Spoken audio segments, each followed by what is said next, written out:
வணக்கம்.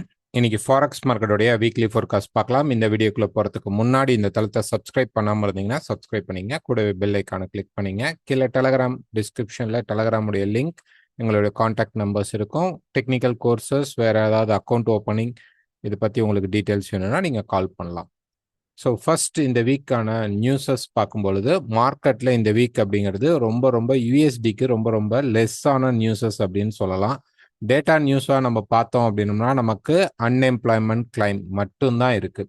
Okay, last week நமக்கு வந்து வியாழக்கிழமை நான் ஃபார்ம் பேரோலில் பார்த்தீங்க அப்படின்னா நமக்கு வந்து ஆல்மோஸ்ட் ரொம்ப பாசிட்டிவ்ல ஓரளவு நியூட்ரலைஸ் டேட்டா தான் வந்திருந்தது. பட் அன்எம்ப்ளாய்மெண்ட் கிளைம் நல்லாவே கெயின் ஆயிருந்தது. ஸோ இந்த முறையும் பார்த்தீங்கன்னா ஓரளவு மார்க்கெட்டில் நியூட்ரலைஸ் தான் எதிர்பார்க்கலாம். ஸோ இதை பெருசாக அஃபெக்ட் பண்ணாது. இதை தாண்டி யூஎஸ்டைய நியூஸ் அப்படின்னு பார்த்தீங்கன்னா எஃப்ஓஎம்சி மீட்டிங் மினிட்ஸ் இருக்கு, நிறைய ஃபெட் ஸ்பீச்சஸ் இருந்தாலுமே நமக்கு டேட்டா பேஸ் பண்ணி நியூஸ் அப்படின்னு பார்க்கும்போது பெரிய நியூஸ் கிடையாது. ஓகே, ஆஸ்திரேலியாவுடைய இன்ட்ரெஸ்ட் ரேட் இருக்குது, அதுக்கப்புறம் நியூசிலாண்டோடைய இன்ட்ரெஸ்ட் ரேட் இருக்குது, அதுக்கப்புறம் பவுண்டுடைய ஜிடிபி இருக்குது, கேடோடைய நியூஸ் இருக்கு. ஸோ இவ்வளோதான். பெரிய இம்பேக்டா டேட்டாவை பேஸ் பண்ணிட்டு இந்த வீக் நம்ம வந்து நியூஸ் பேஸ் பண்ணி பார்க்க வேண்டாம். ஜூலை, இந்த மந்தோடைய ஜூலை 30ல பார்த்தீங்கன்னா நமக்கு ஃபெட் இன்ட்ரெஸ்ட் ரேட் இருக்கும். ஸோ இறங்குறதுக்கான பாசிபிள் இருக்கு அப்படிங்கிற ஒரு பாயிண்ட் சொல்லிட்டே இருக்காங்க. ஸோ வரக்கூடிய நியூ டேட்டாஸ் எல்லாமே அதை பேஸ் பண்ணி தான் இருக்கும். ஸோ இன்ட்ரெஸ்ட் ரேட் இன்னொரு 0.25% இறக்கிறதுக்கான சான்சஸ் அதிகமாக இருக்கும். ஸோ ஃபர்ஸ்ட் டாலர் இண்டெக்ஸ் பார்த்தலாம். ஸோ டாலர் இண்டெக்ஸ் பொறுத்த வரைக்கும் பார்த்தீங்க அப்படின்னா மார்க்கெட் வந்து இது வந்து வீக். ஸோ வீக்ல பார்த்தீங்க அப்படின்னா மார்க்கெட் வந்து ஒரு முக்கியமான சப்போர்ட் லெவல் இந்த இடம். ஓகே, ஸோ இங்கே மார்க்கெட் பார்த்தீங்கன்னா ரெசிஸ்டன்ஸ் எடுத்திருக்கு, மல்டிபிள் சப்போர்ட்ஸ் எடுத்திருக்கு. ஸோ இந்த இடத்துல மார்க்கெட் சப்போர்ட் எடுக்கலாமானா சப்போர்ட் எடுக்கலாம். 96 அப்படிங்கிறது நம்ம ஆல்மோஸ்ட் மார்க்கெட் கீழே வரும்பொழுதுலேருந்தே சொல்லிட்டு இருக்கோம். 96ல ப்ரைஸ் வந்து சப்போர்ட்டுக்கு ஹோல்ட் ஆகும். ஸோ இந்த வீக் மார்க்கெட்ல என்ன மாதிரி ஒரு மூமெண்ட் நடக்கலாம் அப்படின்னு பார்த்தீங்க அப்படின்னா, ஸோ ஒரு டே ஃப்ரேம்ல பார்த்தீங்கன்னா இந்த ட்ரெண்ட், இந்த டவுன் ட்ரெண்ட் அப்படிங்கிறது வந்து மார்க்கெட்ல முடிய போகுது. கிட்டத்தட்ட நமக்கு ப்ரைஸ் பார்த்தீங்க அப்படின்னா இது வந்து இறங்கிட்டு, ஸோ இங்கேருந்து நமக்கு ஒரு பெரிய ஸ்ட்ரெச்சர் முடிஞ்சிட்டு மார்க்கெட் இங்கே முடியுது. அதனால ப்ரைஸில் இந்த மாதிரி ஒரு சின்ன ஷார்ட் டேர்ம் கரெக்ஷனாவது நமக்கு இப்போ நடக்க போகுது. ஸோ அதுக்கான ஒரு ஸ்டாப் பாயிண்ட் தான் இங்கே. ஸோ நான் ஃபார்ம் பேரோலில் பெருசாக பெரிய லெவலில் டேட்டா பாசிட்டிவ் இல்லை அப்படின்னாலும் மார்க்கெட் ஃபர்ஸ்ட் புஷ் பண்ணிட்டு வந்து ஹோல்ட் ஆகி நின்றுட்டு இருக்கு. ஸோ இங்கேருந்து என்ன பண்ணுன்னா முதல்ல வந்து நமக்கு 98 பக்கமாக போகும். அதுக்கப்புறம் மார்க்கெட் பிரேக் பண்ணுறதுக்கான வாய்ப்புகள் இருக்கும். ஸோ இந்த இடம் அப்படிங்கிறது வந்து பார்த்தீங்க அப்படின்னா நமக்கு வந்து மார்க்கெட்டில் வந்து multi resistance area. Okay, so இந்த ஜோன் அப்படிங்கிறது நமக்கு வந்து multi resistance area. So market ஒருவேளை ரொம்ப ஃபாஸ்ட்டாக மூவ் பண்ணால் கூட மார்க்கெட் இந்த 99 100 பக்கமாக 99.5 அந்த லெவலுக்கு வரும்பொழுது மார்க்கெட் நின்றுட்டு அதுக்கப்புறம் இங்கே ஒரு கம்ப்ளீஷன் முடிக்கும். ஸோ மேக்ஸிமம் இந்த ஸ்விங் நடக்க போகிறது வந்து இந்த ஏபிசி கரெக்ஷனில் நமக்கு ஒரு அப்சைட் மார்க்கெட், அதுக்கப்புறம் ஒரு கரெக்ஷன், அது வந்து பார்த்தீங்கன்னா ஆல்மோஸ்ட் வந்து இந்த இடத்துல 98லேயே எடுக்கும். சப்போர்ட் எடுத்துட்டு அதிகபட்சம் ஒரு 102 வரைக்கும் மூவ் ஆனதுக்கு அப்புறம் நம்ம திருப்பி வந்து இன்னொரு ஃபால் எக்ஸ்பெக்ட் பண்ணலாம் மார்க்கெட்ல. ஓகே, இது வந்து லாங் வியூ. ஸோ இந்த வீக் பொறுத்த வரைக்கும் மார்க்கெட் என்ன பண்ணும் அப்படின்னா இங்க இருக்க multi resistance level. Okay, so இந்த மல்டி ரெசிஸ்டன்ஸ் லெவலை மார்க்கெட் வந்து உடைக்கணும். ஸோ இங்கே வந்து நான் ஃபார்ம் பேரோலி இந்த 97.4 லெவல் அப்படின்னு வச்சுக்கலாம்.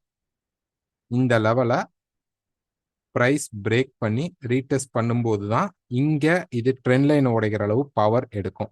ஸோ டாலர் இண்டெக்ஸை பொறுத்த வரைக்கும் கொஞ்சம் கீழே வந்தால் கூட திருப்பி மார்க்கெட் அப்சைட் புஷ் பண்ணுறதுக்கு தான் வாய்ப்பு இருக்கும். So focusing on buy side இந்த வீக் மார்க்கெட் வந்து மேலே போகிறதுக்கான வாய்ப்புகள் இருக்கும். ஸோ டேட்டா இல்லையே அப்படிங்கும்போது இது இன்னும் நல்ல விஷயம், மார்க்கெட் மேலே புஷ் பண்ணுறதுக்கு. சம் டேட்டாஸ் வந்து நெகட்டிவாக வரும்போது அது மார்க்கெட்டை பின்னாடி இழுக்கும். ஸோ அது இல்லாமல் மார்க்கெட் ஃப்ளோவாக அப்படியே மெதுவாக மேலே ஏறுறதுக்கான பாசிபிள்ஸ் அப்படிங்கிறது வந்து இந்த இடத்துல நமக்கு கிளியரா தெரியுது. ஈரோ யூஎஸ்டி.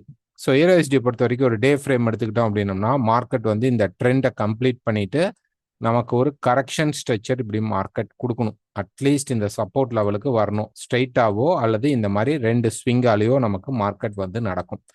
ஸோ இப்போ நடக்க போகிறது நமக்கு ஒரு ட்ராப் நடக்கிறதுக்கு சான்சஸ் இருக்கு. இப்போ 4 ஹவர் எடுத்துக்கிட்டோம் அப்படின்னோம்னா பார்த்தீங்கன்னா தெரியும், இந்த சேனல் வந்து மேலே ரெசிஸ்டன்ஸ் எண்ட் ஆகி மார்க்கெட் நின்றுட்டு இருக்கு. ஸோ இந்த இடம் நமக்கு ரெசிஸ்டன்ஸ் எடுக்கலாமா? தாராளமா எடுக்கலாம். இது வந்து நமக்கு ஆல்மோஸ்ட் இன்னும் கொஞ்சம் மேல வந்தால் கூட, ஓகே, கொஞ்சம் அப்படி புஷ் பண்ணிட்டா கூட, நம்ம என்ன எதிர்பார்க்கலாம்னா, நமக்கு வந்து இது வந்து ஒரு 3 டிரைவ் பேட்டர்னாக மாறும். ஸோ இங்கிருந்து எடுக்கிற மார்க்கெட் செல்லுன்னு கீழ வரதுக்கான பாசிபிள் இருக்கும். எனி செல் செட்டப் நமக்கு கிடைச்சுச்சு அப்படின்னா, இன்னும் இங்க ஃபார்ம் ஆகல. எனி செல் செட்டப் ஒருவேளை டக்குன்னு மார்க்கெட் கொஞ்சம் மேல ரைஸ் ஆயிடுச்சு. ஓகே. ஸோ இதுக்கு மேல பெருசா க்ளோஸ் நடக்காம, மார்க்கெட் வந்து இந்த ஹைக்கு மேல க்ளோஸ் நடக்காம ரிஜெக்ஷன் நடந்தா கூட, திருப்பி நமக்கு செல் ஆகும். ஸோ இந்த ஸ்பாட்லயே மார்க்கெட் வந்து மேல கொஞ்சம் புஷ் பண்ணிட்டு ரெசிஸ்டன்ஸ் ஏதாவது எடுத்தால், நமக்கு மார்க்கெட் ஃப்ளோ அப்படிங்கிறது கீழ இறங்குறதுக்கான பாசிபிள்ஸ் வந்து அதிகமா இருக்கும். ஈரோ யூஎஸ்டி பொறுத்தவரைக்கும். பவுண்ட் யூஎஸ்டி பொறுத்தவரைக்கும் பார்த்தீங்கன்னா, டே ஃப்ரேம்ல ஆல்ரெடி அந்த ரெசிஸ்டன்ஸ் எடுத்து மார்க்கெட் கீழ கொஞ்சம் ஈரோவ கம்பேர் பண்ணும் பொழுது, ஈரோவை விட பவுண்ட் யூஎஸ்டி ஆல்ரெடி கொஞ்சம் மூவ்மெண்ட் ஆயிடுச்சு. ஸோ இங்க பார்த்தீங்கன்னா, மார்க்கெட் வந்து ஒரு டபுள் டாப் ஃபார்மேஷன் இப்போ போட்டிருக்கு. ஓகே. இந்த இடத்துல நமக்கு வந்து ஆல்மோஸ்ட் ஒரு டபுள் டாப் ஃபார்மேஷன் போட்டு வந்து ரீடெஸ்ட்டும் பண்ணியிருக்கு மார்க்கெட். ஓகே. ஸோ இந்த இடத்துல நமக்கு டபுள் டாப் ஃபார்மேஷன் போட்டு மார்க்கெட் வந்து நீட்டா ரீடெஸ்ட் பண்ணியிருக்கு. ப்ரீவியஸ் சப்போர்ட்ல வந்து நமக்கு அப்படியே ரெசிஸ்டன்ஸ் எடுத்து ரெடியா இருக்கு. ஸோ பிரைஸ் வந்து பிரேக் ஆயிட்டு இங்க கிடைத்தாலே மார்க்கெட் கீழ இறங்குறதுக்கான பாசிபிள் இருக்கும். ஸோ இந்த இடத்துல இந்த 2 ஜாயிண்ட்ஸை நீங்க எடுத்துக்கங்க. ஸோ நான் இந்த இடத்துல மார்க் பண்ற மாதிரிங்க. இந்த லோவையும் கார்னர் பண்ணி வச்சுக்கோங்க. ஸோ இது வந்து பார்த்தீங்கன்னா, நமக்கு வந்து ஒரு சேனல் மாரி போகும். டக்குன்னு மார்க்கெட் ஒரு வேளை பிரைஸ் மேல போனா கூட, ஏன்னா இந்த ரெசிஸ்டன்ஸ் ஃபேஸ்லாம் இங்க இருக்கிறனால, கொஞ்சம் மேல புஷ் பண்ணா கூட, இம்மீடியேட்டா நமக்கு எனி செல் செட்டப் ஸ்டாப் லாஸ் வச்சு செல் ட்ரை பண்ணலாம். மார்க்கெட் இங்கிருந்து கீழ இறங்குறதுக்கு பாசிபிள் இருக்கும். எப்படி பார்த்தீங்கனாலும், இந்த லெவல் பிரேக் ஆகும்போது, ஓகே, இந்த லெவல் பிரேக் ஆகும்போது, ஸோ நான் இது வந்து உங்களுக்கு லைன்ல வரைஞ்சு காட்டிடுறேன். ஸோ எக்ஸாக்ட்டா இந்த லெவல். ஓகே. இது வந்து நமக்கு ஒரு சேனல். இப்படி வரும். ஓகே. இப்படி இருக்கும். எக்ஸாக்ட்டா இருக்கும். ஸோ இப்போ இங்கேருந்து போய் கரெக்டாக ரெசிஸ்டன்ஸ் சப்போர்ட் எடுத்திருக்கு. பட் ஆனால் இங்கே ரெசிஸ்டன்ஸ் எடுக்கல. அதனால ஒரு வேளை இது நல்லது தான், ரெசிஸ்டன்ஸ் எடுக்காது. ஒரு வேளை ரெசிஸ்டன்ஸ் எடுத்தாலுமே நமக்கு இங்கே பிரேக் ஆகி கீழே வரணும். ஸோ இந்த லைன் பிரேக்கப்க்கு அப்புறம் கண்டிப்பாக ஒரு சின்ன கரெக்ஷன் இருக்கும். அந்த கரெக்ஷனில் நம்ம செல் போய்க்கலாம். இல்லை மார்க்கெட் கொஞ்சம் மேலே போனாலும் இந்த இடத்துல 0.13700க்கு மேலே மார்க்கெட் எனி ரெசிஸ்டன்ஸ் கிடைச்சாலும் நம்ம செல் போகலாம் ஸ்டாப் லாஸ் வச்சு. இந்த டபுள் டாப்போடைய புஷ் அப்படிங்கிறது கீழே மினிமம் இருக்கும். Next Australia USD. ஆஸ்திரேலியா யூஎஸ்டியை பொறுத்த வரைக்கும் நம்ம வந்து பெருசாக மூவ் சொல்லலை. ஏன்னா அது வந்து மார்க்கெட் பார்த்தீங்கன்னா ரொம்ப நாய்ஸியா இருக்கு. இன்னும் ட்ரெண்டிங் ஃபேஸ்க்குள்ள மார்க்கெட் வரல. அவங்களோட இன்ட்ரெஸ்ட் ரேட்லாம் வரும்போது இன்னும் மார்க்கெட் வந்து டேட்டா வந்து ரொம்ப அவங்களுக்கு வந்து கம்ப்ரஸ்டாக தான் இருக்கும். ஸோ இப்போ பார்த்தீங்க அப்படின்னா ப்ரைஸ் வந்து இந்த இடத்துல நின்றுட்டு இருக்கு. எனி செல் செட்டப் நீங்கள் போகலாம். ஓகே. ஒரு ஸ்டாப் லாஸ் வச்சுட்டு எனி செல் செட்டப் நீங்கள் போகலாம். பையை பெருசாக இப்போதைக்கு எடுக்க வேண்டிய அவசியம் இல்லை. நியூசிலாந்து யூஎஸ்டிக்கும் சேம் கான்செப்ட் தான். நியூசிலாந்து யூஎஸ்டியில் என்ன அப்படின்னு நம்ம பார்த்தோம் அப்படின்னா, ஒரு 4 ஹவரில் வந்து கிட்டத்தட்ட இது வந்து நமக்கு வந்து ஒரு சின்னதாக ஒரு complex head and shoulder formation மாதிரி இருக்கு. ஸோ இதை பிரேக் பண்ணி ஒரு கரெக்ஷன் எடுத்து கீழே வந்துச்சு அப்படின்னா மார்க்கெட் கீழே வரும். ஸோ அதனால நம்ம என்ன எதிர்பார்க்கலாம் அப்படின்னா, செல் மட்டும் எதிர்பார்க்கலாம். பை சைடு அப்படிங்கிறத இங்கேயும் நம்ம அவாய்ட் பண்ணிடலாம். ஓகேங்களா? ஸோ ஒருவேளை மார்க்கெட் வந்து இதை பிரேக் பண்ணுறான், இப்படி பிரேக் பண்ணி இந்த இன்னொரு புஷ் கொடுத்தா கூட நமக்கு அடுத்ததும் ட்ராப் தான் இருக்கு. அதனால வந்து நம்ம வந்து செல் செட்டப் மட்டும் ஃபோக்கஸ் பண்ணி பார்க்கலாம். USD CAD. So USD CAD பொறுத்த வரைக்கும் ஒரு டே ஃப்ரேமில் எடுத்துக்கிட்டீங்க அப்படின்னா, இப்போதான் மார்க்கெட் வந்து ஒரு ஈக்குவல் பாட்டம்ஸ் அப்படி கிரியேட் பண்ணி நிற்கிது. ஸோ இன்னும் ட்ரெண்ட் லைனும் நமக்கு பெருசாக வந்து மார்க்கெட்டில் பிரேக் அவுட் நடக்கலை. அதை தொட்டு தான் மார்க்கெட்டு கீழே வந்துட்டு இருக்கு. ஸோ இதை பிரேக் பண்ணதுக்கு அப்புறம் நம்ம பை ட்ரை பண்ணிக்கலாம். யூஎஸ்டி கேடை அது வரைக்கும் கொஞ்சம் ஹோல்ட் பண்ணுங்க. ஏன்னா இல்லைன்னா இன்னொரு புஷ் கீழே கொடுத்துட்டு, ஏன்னா நமக்கு வீக்ல பார்த்தீங்க அப்படின்னா, ஓகே, இன்னும் கூட அந்த கேப் இருக்கு, இந்த சப்போர்ட் கேப் இருக்கு. அதை டக்குன்னு மார்க்கெட் வந்து அதை வந்து புஷ் பண்ணிட்டு அங்கிருந்து திருப்பி மார்க்கெட் மேலே ஏறதுக்கு சான்சஸ் இருக்கும். So after this trend break நம்ம வந்து பை சைட் போகிறது பெஸ்ட்டாக இருக்கும். ஒரு 4 ஹவரில் பார்த்தீங்கன்னா கூட அந்த லைன் போட்டு வெயிட் பண்ணிட்டு இருக்கோம். ஸோ மார்க்கெட் ரெசிஸ்டன்ஸை நிறைய எடுத்துட்டு போயிட்டு இருக்கு. இந்த இடத்துல ரெசிஸ்டன்ஸை வந்து பார்த்தீங்க அப்படின்னா மார்க்கெட் மல்டிபிள் ரெசிஸ்டன்ஸ் எடுத்து ப்ரைஸ் கீழே நின்றுருக்கு. இப்போ கூட ரெசிஸ்டன்ஸில் தான் நிற்கிது. ஸோ நல்லா அப்படி பிரேக் பண்ணி மார்க்கெட்டோடைய ஃப்ளோ இந்த பக்கம் ஆரம்பிக்கும் போது நம்ம பை போகலாம். ஏன்னா இந்த பாட்டமில் இருக்கிறனால ஒன் மோர் புஷ் பண்ணிட்டு அதுக்கப்புறம் மார்க்கெட் மேலே போக சான்சஸ் இருக்கு. அதனால வந்து வெயிட் பண்ணுங்க. யூஎஸ்டி கேட்ல இப்போ என்ட்ரி போக வேண்டாம். யூஎஸ்டி ஜப்பான்ல பார்த்தீங்க அப்படின்னா மார்க்கெட் வந்து அந்த வீக்ல இருக்கக்கூடிய சப்போர்ட் லெவல் இந்த இடத்துல ஒரு கரெக்ஷன் மார்க்கெட் ரெடி பண்ணிட்டு இருக்கு. இப்போ மேலே புஷ் பண்றதுக்கான வாய்ப்புகள் இருக்கு. இன்னொரு ஃபேம் பார்த்தீங்கன்னா இது ஆல்மோஸ்ட் ஒரு ட்ரையாங்கிள் ஃபேஸ் மாதிரி மார்க்கெட்டில் இருக்கும். ஸோ லாஸ்ட் வீக் பார்த்தீங்கன்னா பிரேக் பண்ணிட்டு மேலே புஷ் பண்ணும் அப்படின்னு சொல்லியிருந்தோம். அதே மாதிரி மார்க்கெட் மேலே புஷ் பண்ணிட்டு இருக்கு. ஸோ இப்போ பார்த்தீங்கன்னா மார்க்கெட் மேலே தான் போயிட்டு இருக்கு. ஸோ கொஞ்சம் ஒரு சின்ன ஷார்ட் கரெக்ஷன் வேணா வரலாம். மார்க்கெட் அதுக்கப்புறம் மேலே தான் போகும். ஸோ எனி கரெக்ஷன், ஒரு ஷார்ட் கரெக்ஷன் வந்தா பை ட்ரை பண்ணுங்க. ஓகே, ஸோ பை மட்டும்தான் இதில் ஃபோக்கஸ் பண்ணுங்க. செல் இப்போதைக்கு வேணாம். திருப்பி இதோடைய ரீச் அப்படிங்கிறது 147.5 வந்து 148 வரைக்கும் போகும். ஒருவேளை டக்குன்னு ப்ரைஸ் கொஞ்சம் நல்லாவே கீழே இறங்கினால் இன்னும் நல்லது. 143 உடைக்கிற வரைக்கும் நம்ம வந்து பை செட்டப்ல இருக்கிறது best. Next USD chef. USD chef பொறுத்த வரைக்கும் பார்த்தீங்க அப்படின்னா மார்க்கெட் வந்து அந்த இடத்துல ஸ்லோ டவுன் ஆயிடுச்சு. ஒரு வீக்ல எடுத்துக்கிட்டோம் அப்படின்னா ப்ரைஸ் வந்து அந்த சப்போர்ட் லெவலில் தான் இருக்கு. ஸோ இது வந்து வேவ் எண்டு. ஸோ இதுக்கு ஒரு கரெக்ஷன் திருப்பி வந்து பார்த்தீங்கன்னா மார்க்கெட் வந்து மேலே போகிறதுக்கான பாசிபிள் இருக்கு. ஓகே, ஸோ இதுக்கு ப்ரைஸ் வந்து பார்த்தீங்கன்னா இங்கே சப்போர்ட் எடுத்துருச்சா, ஸ்டார்ட் பண்ணிச்சானா, அஃப்கோர்ஸ் ஸ்டார்ட் ஆயிடுச்சு. பட் ஆனால் இன்னும் அவ்வளோ ஆக்டிவாக இல்லை. ஸோ இந்த ட்ராப் 4 ஹவரில் பார்த்தீங்க அப்படின்னா ப்ரைஸ் வந்து இந்த மாதிரி சேனலுடைய பாட்டம்ல தான் இருக்கு. ஸோ கொஞ்சம் கீழே வந்தாலும் நமக்கு ஒரு பை செட்டப் அப்படிங்கிறது கிடைத்தால் தாராளமாக போகலாம் யூஎஸ்டிஎஃப்ல. பட் ஸ்லோவாக தான் இருக்கும். டாலர் இண்டெக்ஸ் எப்போ ஸ்ட்ராங்காக கிடைக்குதோ அப்போ இந்த மார்க்கெட் புஷ் பண்ணி மேலே போகிறதுக்கான பாசிபிள் உண்டு. Next gold. ஸோ கோல்டை பொறுத்த வரைக்கும் பார்த்தீங்க அப்படின்னா மார்க்கெட் வந்து இந்த இடத்துல ரெசிஸ்டன்ஸ் எடுத்துட்டு கீழே வந்துட்டு திருப்பி மார்க்கெட் மேலே போயிட்டு இப்போ இங்கே மார்க்கெட் ஹோல்ட் ஆகி நின்றுட்டு இருக்கு. அஃப்கோர்ஸ் மார்க்கெட் வந்து ஒரு சப்போர்ட் ரெசிஸ்டன்ஸில் தான் மார்க்கெட் நின்றுட்டு இருக்கு. ஸோ நமக்கு நான் ஃபார்ம் பேரில் ஒரு மார்க்கெட் கீழே புஷ் பண்ணோன்னே கொஞ்சம் பை சைடில் தான் இருக்கு ப்ரைஸ். ஒருவேளை மார்க்கெட் வந்து கொஞ்சம் கீழே வருது அப்படின்னா நல்லது. ஓகே, கீழே வந்தாலும் 3300 வரைக்கும் மார்க்கெட் கோல்டு வந்து கீழே இறங்கினால் ஒன்றும் பிரச்சனை இல்லை. திருப்பி மார்க்கெட் இங்கேருந்து மேலே போக வாய்ப்புகள் அதிகமாக இருக்கும். ஓகேங்களா, 3300 வரைக்கும் மார்க்கெட் கோல்டு மார்க்கெட் இறங்கலாம். ஸோ இங்கே பார்த்தீங்க அப்படின்னா நமக்கு வந்து அவ்வளோ கிளியரான வியூ இல்லை. ஸோ ஒரு எக்ஸ்பேன்ஷன் மாதிரி மார்க்கெட்டில் இந்த இடத்துல கிரியேட் ஆகிட்டு இருக்கு. ஓகே, ஃப்ளாட்டாக எடுக்க தேவையில்லை, இப்படி வச்சுக்கலாம். இது வந்து நமக்கு ஒரு எக்ஸ்பான்ஷன் மோட். அதனால ப்ரைஸ் வந்து ஃபர்ஸ்ட் கீழே வந்துச்சு அப்படின்னா நமக்கு மேலே புஷ் பண்ணிடும். இல்லை ப்ரைஸ் வந்து இது வரல, மார்க்கெட் வந்து என்ன பண்ணிடுச்சு அப்படின்னு பார்த்தீங்க அப்படின்னா நமக்கு வந்து இந்த கீழே வரத்துக்கு பதிலாக மார்க்கெட் என்ன பண்ணிடுச்சு அப்படின்னா மேலேயே போகுது.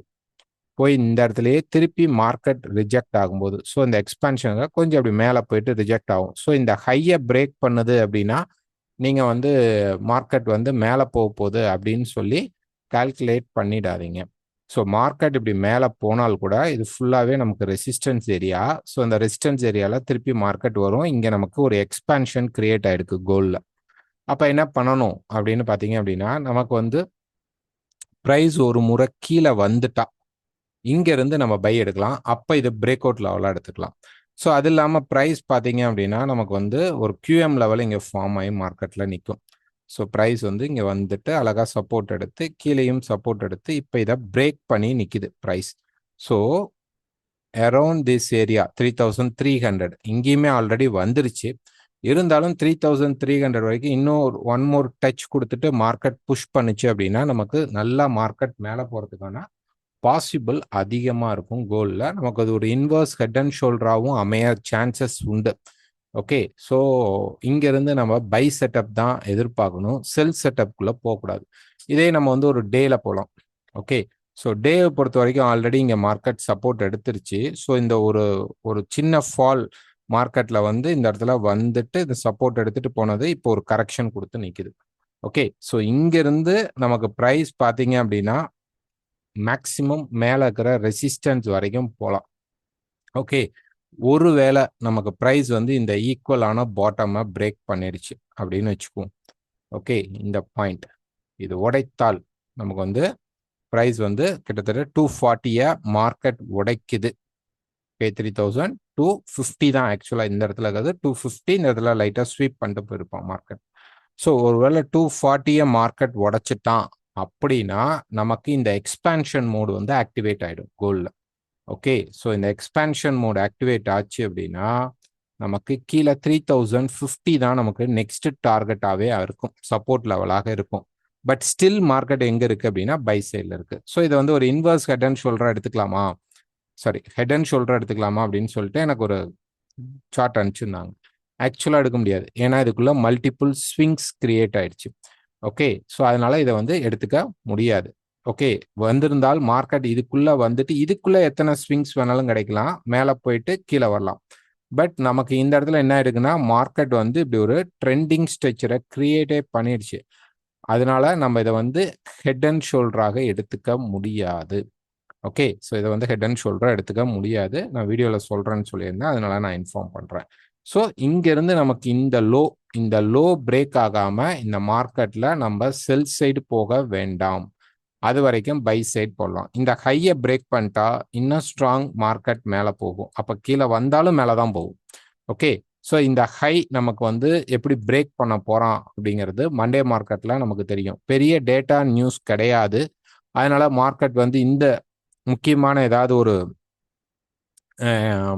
எக்ஸாம்பிளாக வந்து ஏதாவது ஒரு லண்டன் செஷன், இந்த மாதிரி நியூயார்க் செஷன் அப்படின்னு ஃபோக்கஸ் பண்ணாமல் செட்டப் எப்போ கிடைச்சாலும் நம்ம உள்ளே போகிறதுக்கு ரெடி ஆகிடலாம். ஓகேங்களா, ஏதாவது ஒரு பர்டிகுலர் இந்த ஃப்ரேம்குள்ளே தான் நம்ம போகணும் அப்படிங்கிற கண்டிஷன் இந்த மார்க்கெட்டில் இப்போ கிடையாது.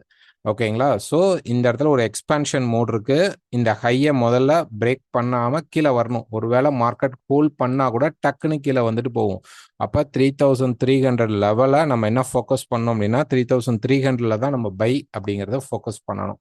ஒருவேளை மார்க்கெட் மேலே ஹோல்ட் ஆகி நிற்கிறான், நல்லா ஹோல்ட் ஆகி நிற்கிறான் அப்படின்னு தெரிஞ்சிருச்சு அப்படின்னா ரீட்ரேஸ்மெண்ட்ல நம்ம பை எடுக்கலாம். அந்த ரீட்ரேஸ்மெண்ட்டை நான் உங்களுக்கு சார்ட்டாக அனுப்புகிறேன், டெலகிராமில் மேக்ஸிமம் போடுறேன். லாஸ்ட் டைம் பார்த்தீங்கன்னா நம்ம இந்த சார்ட் போட்டிருந்தோம் இங்கேருந்து பை செட்டப் வரும்போது. ஸோ இங்கே என்ன செல் செட்டப் கிடைக்கல, அதனால அடுத்த சார்ட் அப்டேட் அப்படிங்கிறது வரல. ஸோ ஒரு ஃப்ளோ நல்ல ஒரு மார்க்கெட் ட்ரெண்டிங் ஸ்ட்ரக்சர் வரும் பொழுது கண்டிப்பாக எங்களுடைய அப்டேட்ஸ் அப்படிங்கிறது டெலகிராமில் போடுவோம். டெய்லி சும்மா கால்ஸ் அந்த மாதிரி இருக்காது. நல்ல ஒரு மார்க்கெட் மூவ்மெண்ட் இருக்கு, நல்ல ஒரு சப்போர்ட் எடுத்துச்சு, நல்ல ஒரு ரெசிஸ்டன்ஸ் எடுத்துருச்சு அப்படின்னா அதுக்கான அப்டேட் நமக்கு நம்மளுடைய டெலகிராம் சேனல்லையும் வரும். நெக்ஸ்ட் பார்த்தீங்க அப்படின்னா சில்வர். ஸோ சில்வர் பொறுத்த வரைக்கும் பார்த்தீங்கன்னா பை செட்டப் தான். ப்ரைஸ் வந்து பை இன்னொரு ஒன் மோர் புஷ் கொடுக்கலாம். 38 வரைக்கும் எதிர்பார்க்குறோம். 38 வந்துருச்சுன்னா அதுக்கப்புறம் ஒரு கரெக்ஷன் வரதுக்கு வாய்ப்பு இருக்கும். ஸோ இங்கேயும் பார்த்தீங்கன்னா அந்த சேனல் பிரேக் பண்ணி மார்க்கெட் மேலே தான் போயிட்டு இருக்கு. சும்மா ஒரு ஷார்ட் டேர்ம் கரெக்ஷன் வேணால் வரலாம், வந்தாலும் மார்க்கெட் மேலே தான் போகும். டாலர் இண்டெக்ஸ் ஸ்ட்ராங்காக இருந்தால் கூட அப்கமிங்கில் டாலர் இண்டெக்ஸ் ஸ்ட்ராங்கே ஆனால் கூட இவங்க சில்வர் அண்ட் கோல்டு ரெண்டில் ஏதாவது ஒன்று கண்டிப்பாக ஹோல்ட் ஆகி நிற்கும். கோல்டு வந்து கொஞ்சம் கீழே இறங்கினா கூட சில்வர் ஹோல்ட் ஆகும், அல்ல சில்வர் இறங்கினால் கோல்டு ஹோல்ட் ஆகும். ரெண்டுமே அட் அ டைம் விட மாட்டாங்க. அதுவும் இல்லாமல் டாலர் இண்டெக்ஸ் அவ்வளோ பெரிய ஹைக் போகாது. அதுவுமே ஒரு கரெக்ஷனுக்குள்ளே தான் ஸ்டார்ட் அப் ஆகும். அதுக்குள்ளே இவங்க வந்து ரெசிஸ்டன்ஸ் மோட போய் ரீச் பண்ணிட்டாங்க அப்படின்னா மார்க்கெட் கீழே இறங்கிறதுக்கான பாசிபிள்ஸ் நமக்கு அதிகமாக இருக்கும். ஸோ சில்வருடைய அப்டேட் அப்படிங்கிறது நம்ம அடுத்தடுத்தது பார்க்கலாம். Next bitcoin. ஸோ பிட்காயின் பொறுத்த வரைக்கும் ஒரு டே ஃப்ரேம் எடுத்துக்கிட்டோம் அப்படின்னோம்னா, ஒரு வீக் எடுத்துக்கிட்டோம் அப்படின்னா நம்ம என்ன ரெசிஸ்டன்ஸ் ஃபேஸில் தான் இருக்கிறோம். டே எடுத்துக்கிட்டோம்னா இங்கே ஒரு கன்சால்டேஷன் ஃபேஸ் தான் இருக்கு. ஸோ ஒரு கரெக்ஷன் வரணும் மார்க்கெட்டில். ஸோ இப்போ டாலர் இண்டெக்ஸ் இறங்குறது வந்து நமக்கு வந்து இங்கே ஒரு நல்ல பாசிபிளாக இருக்கும். ஸோ உடைத்து அப்படி ரீட்ரேஸ்மெண்ட் பண்ணி மார்க்கெட் கீழே இந்த லெவலுக்கு வரத்துக்கு சான்சஸ் இருக்கும். ஸோ டாலர் இண்டெக்ஸ் ஸ்ட்ராங் ஆகும்போது அது பிட்காயினை நல்லாவே பாதிக்கும். நல்லாவே பிட்காயின் கீழே இறங்குறதுக்கான பாசிபிள்ஸ் அதிகமாக உண்டு. ஸோ இவ்வளோ பெரியஸாக மார்க்கெட் ரேலி ஆகிட்டு இருக்கு, இப்போ போய் செல் பண்ணலாமா அப்படின்னா தாராளமாக நல்ல செட்டப் கிடைத்தால். இப்போ செட்டப் இல்லை, ஸோ கீழே இந்த ட்ரெண்ட் லைன் பிரேக் பண்ணட்டும். பிரேக் பண்ணதுக்கு அப்புறம் செட்டப் கிடைத்தால் தாராளமாக ஸ்டாப் லாஸ் யூஸ் பண்ணி நீங்கள் செல் ட்ரை பண்ணிக்கோங்க. நெக்ஸ்ட் பார்த்தீங்க அப்படின்னா ஆயில். ஸோ ஆயில் பொறுத்த வரைக்கும் பெரிய மூவ்மெண்ட் இல்லை. இப்போ டேல பார்த்தீங்க அப்படின்னா மார்க்கெட் வந்து இங்கே நின்றுட்டு இருக்கு. ஸோ ஒரு 4 ஹவரில் எடுத்துக்கிட்டீங்க அப்படின்னா இந்த சப்போர்ட் லெவலில் தான் மார்க்கெட் நின்றுட்டு இருக்கு, கொஞ்சம் ரைஸ் ஆகிடுக்கு. ஸோ இன்னும் கூட கொஞ்சம் மார்க்கெட் வந்து என்ன பண்ணலாம்னா ரைஸ் பண்ணலாம். அரௌண்ட் வந்து 68 பக்கமாக போனதுக்கு அப்புறம் எனி செல் செட்டப் அல்லது இந்த ட்ரெண்ட் லைன் பிரேக் பண்ணும்போது நம்ம செல் போய்க்கலாம். அப்போ நமக்கு வந்து பார்த்தீங்கன்னா நல்ல ஒரு ட்ராப் அப்படிங்கிறது இருக்கும். ஸோ இது தேவையில்லாத மூவ் பண்ணனால மார்க்கெட்டை அப்படியே ஹோல்ட் பண்ணி வச்சிருக்கிறாங்க. இந்த டைம் நம்ம அவாய்ட் பண்ணிக்கிறது பெஸ்ட் சாய்ஸாக இருக்கும். நெக்ஸ்ட் பார்த்தீங்கன்னா நிஃப்டி. ஸோ நிஃப்டி பொறுத்த வரைக்கும் இந்த ரேஞ்சை விட்டு வெளில போனது கரெக்ஷன் ஆகிட்டு இருக்கு. திருப்பி இந்த ஹை 25,700க்கு மேலே மார்க்கெட் பிரேக் பண்ணும்போது ரேலி ஸ்டார்ட் அப் ஆகிடும்.